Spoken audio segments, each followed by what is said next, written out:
गुजरात में GPSC, UPSC या किसी भी अन्य प्रतिस्पर्धात्मक परीक्षा की तैयारी करने वाले छात्रों को रजनीश सिंह तोमर का नमस्कार। हम सभी जानते हैं दोस्तों कि अभी जीपीएससी के द्वारा सभी परीक्षाओं के लिए एक समान एक सिलेबस जाहिर किया गया है। उसमें किस प्रारूप में क्वेश्चन कितने टॉपिक से कहां से आ सकते हैं, मैं वीडियो बना चुका हूं, आप वो देख सकते हैं। आज हम आपके लिए लेकर आए हैं सरखामनी, ताकि लड़कों को सही जानकारी हो सके कि पुराने सिलेबस और नए सिलेबस में क्या फ़र्क है। जीपीएससी ओल्ड अने नवा पाठ्यक्रम बच्चे सरखामनी, जो जीपीएससी सिलेबस दिया है नया, उसमें और पुराने सिलेबस के बीच में क्या सरखामनी है। आज का सब्जेक्ट है इतिहास और उसके अंदर केवल प्राचीन भारत। आज आपको पूरा डिटेल्स एक एक टॉपिक बताने जा रहे हैं कि इसका दोनों के सिलेबस में हम तुलना करेंगे कि क्या सिलेबस कम किया गया या सिलेबस को बढ़ाया गया। तो चलिए दोस्तों आगे बढ़ें। एक ये आपके लिए सूचना है कि अब चूंकि जीपीएससी द्वारा आयोजित सभी परीक्षाओं में इतिहास का सिलेबस एक कर दिया गया है, और कल हमने बताया कि अगर 100 क्वेश्चन पूछे जाएंगे तो इतिहास और कल्चर से 20 प्रश्न होंगे, और अगर 200 हो सकते हैं क्वेश्चन पूछे जाएंगे तो 42 हो सकते हैं कल्चर और वो मिला के। और उसमें हमने इतिहास के बारे में बताया था कि अगर 100 प्रश्न पूछे गए तो इतिहास से 18 प्रश्न पूछे जाएंगे, लेकिन तब ये 2 मार्क का एक होगा, यानी 36 मार्क का इतिहास केवल होगा। और अगर 200 प्रश्न पूछे गए तो ये लगभग 36 क्वेश्चन इतिहास से होंगे, यानी 36 मार्क का इतिहास अंदाजित रहेगा। तो इसको देखते हुए हमने 27 जनवरी को 9 से 11 एक 27 का टाइम है, उसके बाद इसको 8 से 10 कर देंगे, क्लासरूम लाइव बैच लेकर आए हैं। ये ऑफलाइन और क्लासरूम लाइव बैच दोनों है। जीपीएससी द्वारा आयोजित तमाम परीक्षाओं माटे, चाहे वो क्लास 1-2 हो, मददनीश इंजीनियर हो, असिस्टेंट प्रोफेसर हो, एसटीआई, आरएफओ वगैरह सब, उसमें ओनली हिस्ट्री नवा सिलेबस पर आधारित एक बैच लेकर आ रहे हैं आपके लिए।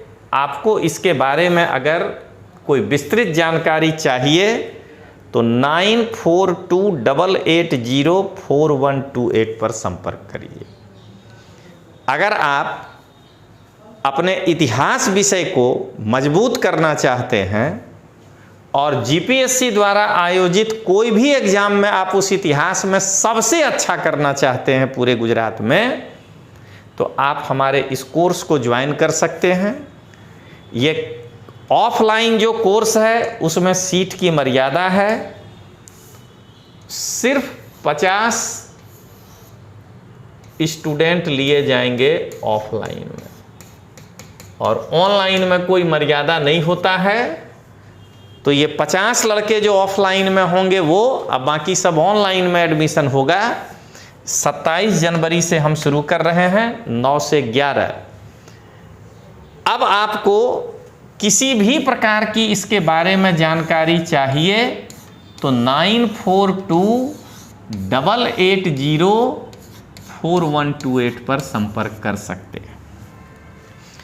ऑफलाइन क्लास जो आपका आयोजित होगा वो 410 Ratna business square opposite HK college, Ashram road, Ahmedabad, एक ही जगह पर होगा।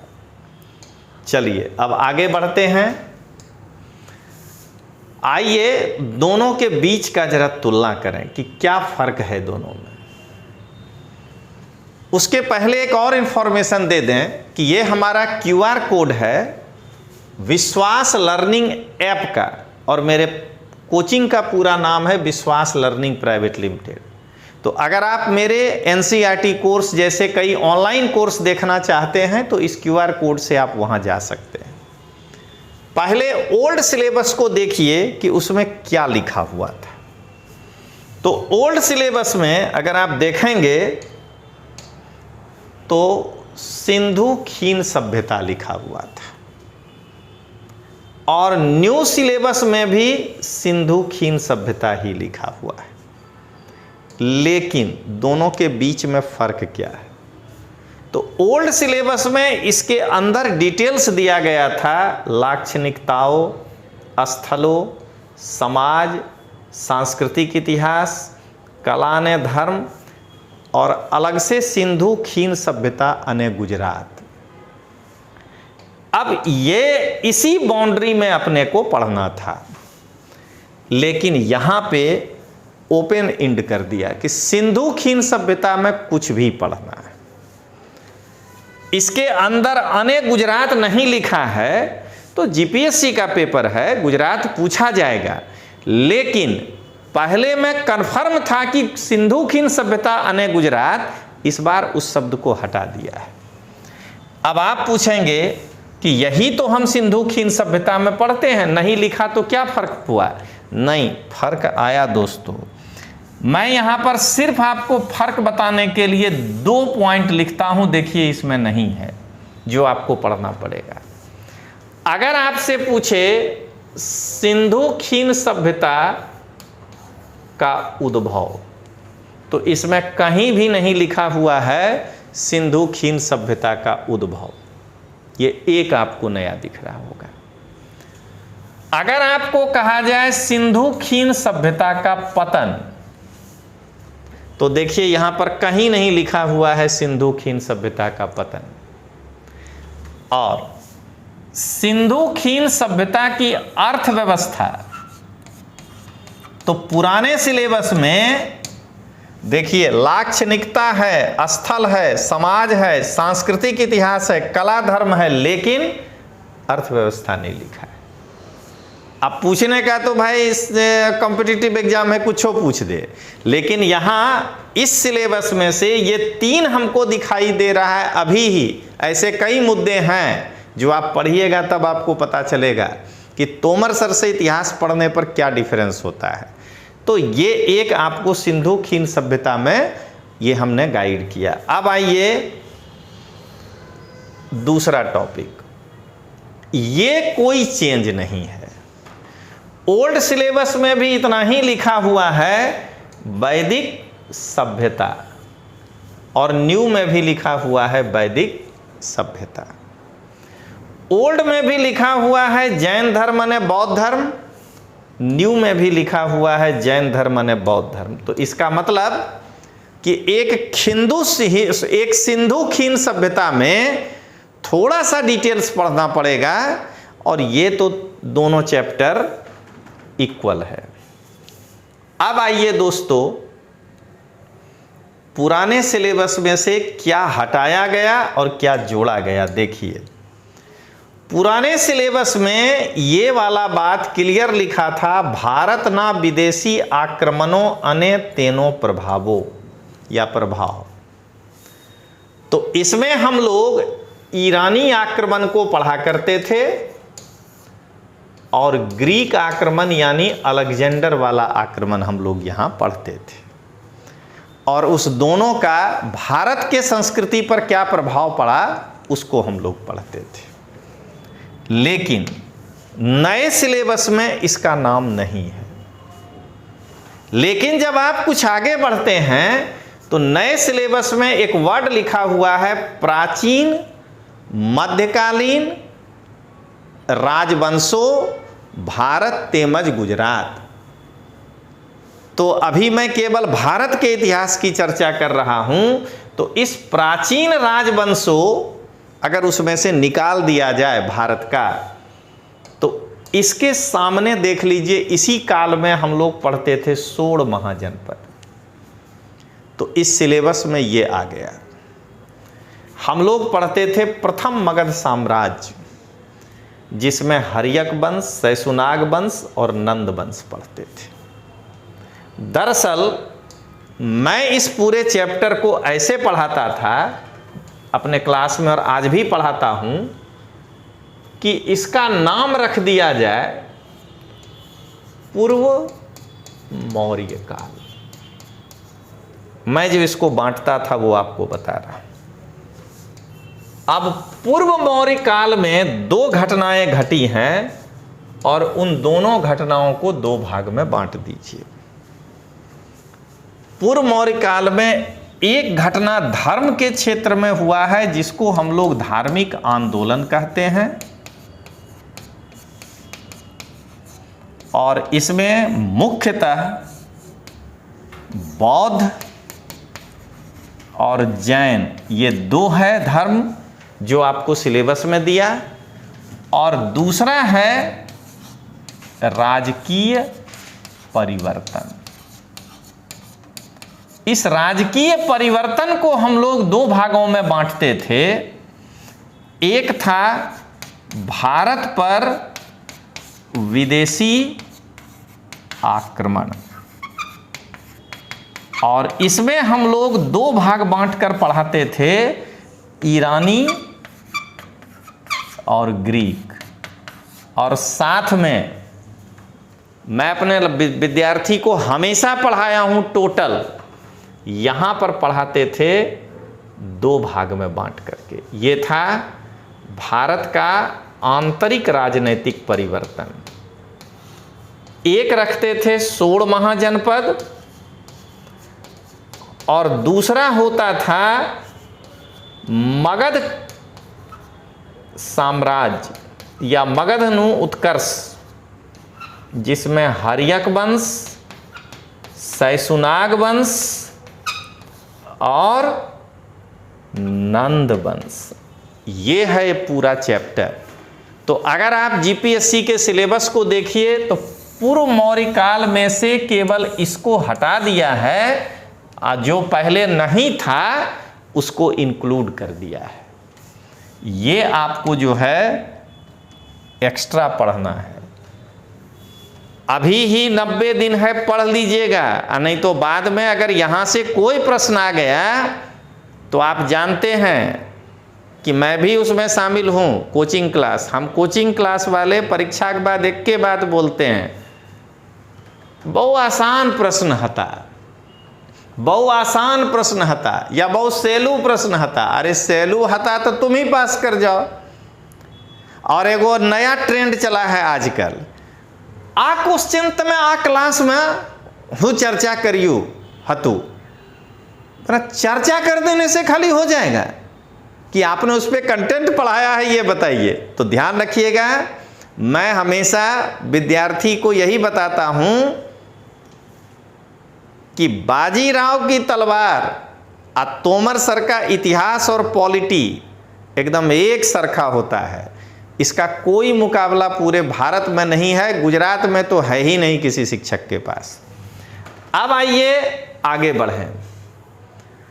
अगला टॉपिक अगर ओल्ड में हम लोग देखें तो मौर्य साम्राज्य डॉट है, उसके सामने कह रहा है तेमनु बहिवटी तंत्र, सामाजिक परिस्थितियों, धार्मिक परिस्थितियों, आर्थिक परिस्थितियों। नए सिलेबस में कोई चेंज नहीं किया, बस इतना ही है। पहले मूल सिलेबस पढ़िए, प्राचीन राजवंशों, भारत तेमज गुजरात, तो अपने ले रहे हैं भारत, शासकों, बहिवटी तंत्र, सामाजिक परिस्थितियों, धार्मिक परिस्थितियों और आर्थिक परिस्थितियों। तो इसका मतलब ये हुआ कि मौर्य साम्राज्य में प्राचीन राजवंशों का मतलब हम एक लिए अभी मौर्य राजवंशों, इसमें कोई परिवर्तन नहीं है, पूरा पूरा आपको वही पढ़ना है। अब आइए दोस्तों अगला टॉपिक। हमारा पुराना सिलेबस जो था उसमें था गुप्त साम्राज्य, और उस गुप्त साम्राज्य में हमको जो पढ़ना था, देखिए एकदम सिलेबस में जो लिखा है वही बताएंगे। તેમનું વહીવટી તંત્ર, સામાજિક પરિસ્થિતિ, धार्मिक परिस्थिति અને आर्थिक परिस्थिति। यहाँ पर मेन तो है प्राचीन राजवंशों, भारत અને गुजरात, बल्कि प्राचीन અને मध्यकालीन, वो मैं मध्यकालीन में बताऊंगा। शासकों, वहीवटी तंत्र, सामाजिक परिस्थिति, धार्मिक परिस्थितियों और आर्थिक परिस्थितियों। इसका मतलब ये हुआ कि गुप्त राजवंश भी जो है वो पूरा का पूरा एक ही है, ओल्ड और न्यू में, कहीं सिलेबस में कोई फेरफार नहीं है। लेकिन 16 महाजनपद वाला में बहुत भयानक फेरफार आया। अब आइए दोस्तों, यहां देखिए, मैं परसों से देख रहा हूं कि गुजरात में कोई भी टीचर इस पर हाथ डालने से डर रहा है। क्यों? क्योंकि उनका बैकग्राउंड ही इतिहास नहीं है। वो इतिहास से ना बीए है ना एमए है, पढ़ा था केमिस्ट्री, पढ़ाने आ गया हिस्ट्री। तो उनको कहीं ये लगता है कि इस पर हाथ कैसे डालें, कहीं मध्य एशिया का तो इतिहास नहीं पढ़ना पड़ जाएगा। तो मैं यहाँ पर यही कहना चाहता हूँ, टीचर सम्मानित होते हैं। अगर ये मेरा कोई राजनीतिक प्लेटफार्म होता तो हम गर्दा उड़ा देते कि मेरे सम्मानित शिक्षकों थोड़ा पुराना आर एस शर्मा वाला एनसीईआरटी भी तो पढ़ा करिए, तो आपको पता चल जाएगा कि इसमें पढ़ना क्या है। तो ध्यान दीजिएगा, ओल्ड वाले सिलेबस में हमको एकदम स्पेसिफिक कर दिया था कि केवल कनिष्क पढ़ना है। यह ध्यान रखिएगा, केवल कनिष्क पढ़ना है। लेकिन नए सिलेबस में जो लिखा है मध्य एशिया साथे नौ संपर्क अने परिणाम, जाके उस ओल्ड वाला एनसीईआरटी 2000 ईस्वी वाला देखिए। दरअसल मध्य एशिया साथे आपणो संपर्क पढ़ना है। इंडो ग्रीक, शक, कुषाण और पहलव, यानी अभी चारों पढ़ना है आपको। इंडो ग्रीक की 2 शाखाएं हैं, यूथिडेमस और एगो मिनांडर। उसी तरह शकों की 5 शाखाएं भारत आई हैं, उन सबों को यहाँ पे पढ़ना है। और हकीकत में जब मैं पढ़ाता था या पढ़ाता हूँ आज भी, तो मैं इस चैप्टर का नाम देता हूँ मौर्योत्तर काल। और इसको मैं 2 भागों में बांट के क्लास में पढ़ाता हूँ। एक होता है मध्य एशिया साथे ना संपर्क।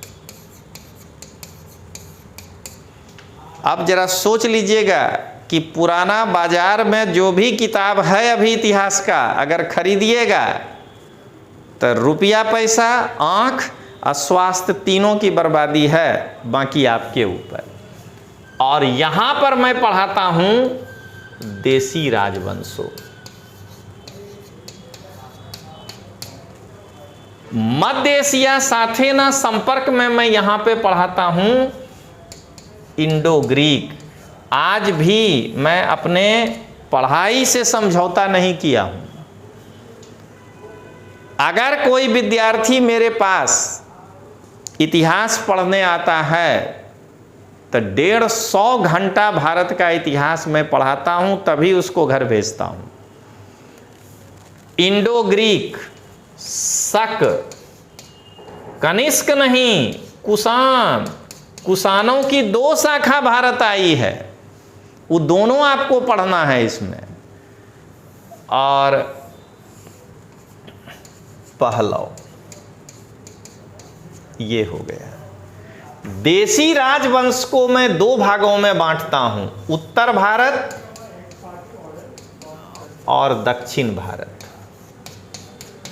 देखिए ओल्ड और न्यू में क्या अंतर है वो पहले समझ लीजिए। उत्तर भारत में मौर्योत्तर काल में 2 अलग अलग वंशों ने शासन किया है, शुंग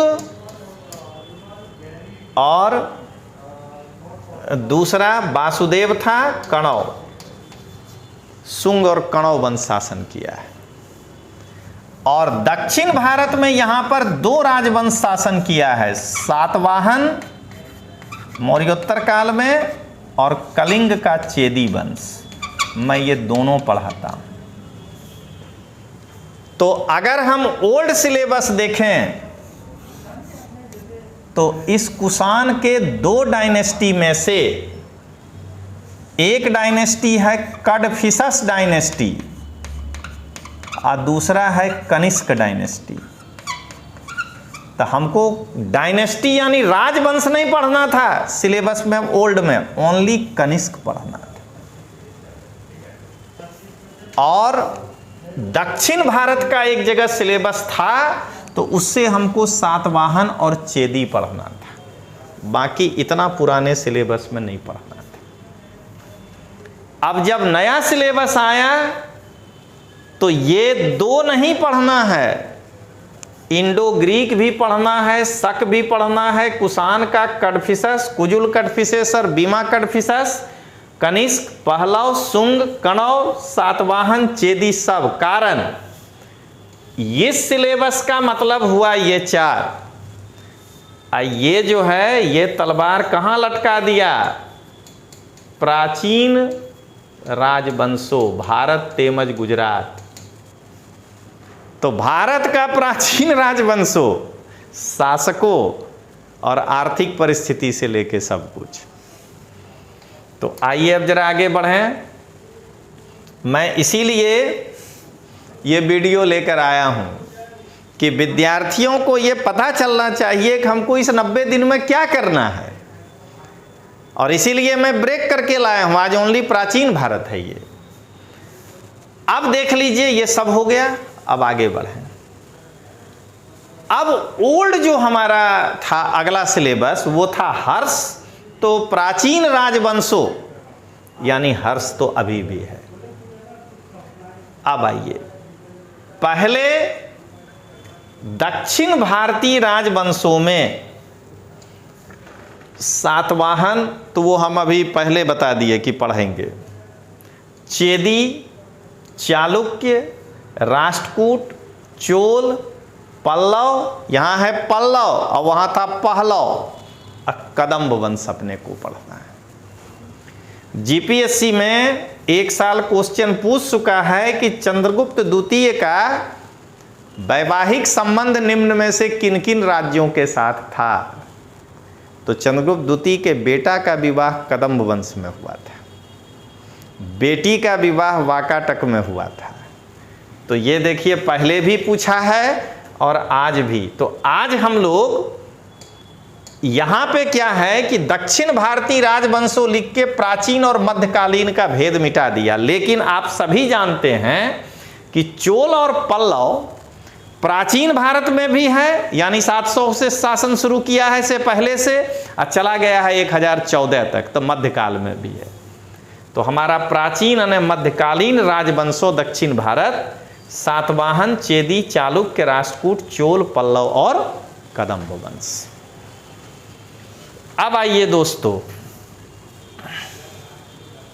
ये देखिए जो बिल्कुल आपके सिलेबस में नहीं है, ये ओल्ड सिलेबस में है ही नहीं, लेकिन प्राचीन और मध्यकालीन राजवंशों में आपको पढ़ना पड़ेगा प्रतिहार, गहड़वाल, शाकंभरी का चौहान, मालवा का परमार, जेजाक भुक्ति का चंदेल, कलचुरी चेदी वंश, दिल्ली का तोमर और गुजरात का सोलंकी वंश। ये हम लोग भारत के इतिहास में इतना पढ़ते हैं, ये पहले था ही नहीं। आप सोचिएगा कि अगर आप अब कोई भी पुराना इतिहास का किताब कितना भी फेमस से फेमस प्रकाशक हो, चाहे मैं ही क्यों ना हूं, अगर उस पर लिखा है जीपीएससी तो इतना उसमें नहीं है, क्योंकि यह सिलेबस नहीं था पहले। अब आइए दोस्तों इसके आगे को देखें। ये देखिए पहले के सिलेबस में ये था ही नहीं जो हम लोग अभी देखना चाह रहे हैं, 1 मिनट में आगे बढ़ा दूं। चौहान हो गया, हाँ अब आइए, ये ओल्ड सिलेबस में नहीं था। प्राचीन राजवंशों में जिस राजवंश के साथ चंद्रगुप्त द्वितीय की बेटी का विवाह होता है वाकाटक, वो तो पढ़ना ही पड़ेगा। और उसके बाद कश्मीर का राजवंशों, यहाँ 3 राजवंश जो है शासन किया है। एक का नाम है कारकोट राजवंश, दूसरे का नाम है उत्पल राजवंश और तीसरे का नाम है लोहार राजवंश। लोहार राजवंश में ही रानी दिद्दा शासन करती थी। तो ये जो है यहाँ पे कश्मीर, बंगाल का राजवंश, बंगाल का जो राजवंश है थोड़ा मिस्टेक हो गया है। बंगाल में पाल और सेन 2 राजवंश शासन करता था। हम सब जानते हैं कि पाल वंश में रामपाल एक दुर्बल शासक हुआ था, जिस पर संध्याकर नंदी ने रामचरित नामक किताब को लिखा था।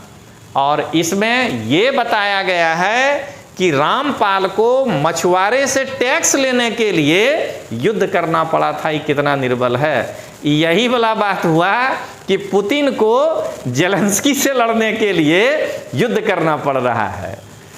और कामरूप का बर्मन वंश जो है, ये है हमारा न्यू सिलेबस। तो अगर आप हमसे ये पूछिए कि सर अगर पुराना सिलेबस 100% था, अगर पुराना सिलेबस 100% था तो नया सिलेबस कितना, या नया सिलेबस 100% है तो पुराना सिलेबस कितना? तो मैं आपको बताऊं कि पुराना सिलेबस 60% है। आपको प्राचीन भारत के सिलेबस में 40% एक्स्ट्रा पढ़ना पड़ेगा, तब जाकर के आप इसको जो है पूरा का पूरा कर पाइएगा। और नहीं तो आप अगर अभी उन YouTube पर आकर के गुजराती कहावत बोल बोल करके मीठे मीठे वचनों से जो है आपको आकर्षित करके, जो अंडर स्कोर टीचर आके आपको रोज दिमाग खराब कर रहा है, NCERT ना झरमर न झरना 4 गो क्वेश्चन दे रहा है, उनकी चिकनी चुपड़ी बातों में अगर आप आए तो आपको 90वां दिन परीक्षा हॉल में ये टीचर दिन में तारा दिखा देगा। इसलिए ज़रा बढ़िया से मैंने सिलेबस बता दिया, आप इसको तैयार करिएगा और इसी के साथ इंतज़ार करिएगा। कल मैं फिर आपके लिए आ रहा हूँ मध्यकालीन भारत का ऐसे ही डिटेल सिलेबस लेकर के। तो मिलते हैं, तब तक के लिए जय हिंद, जय जय गरवी गुजरात।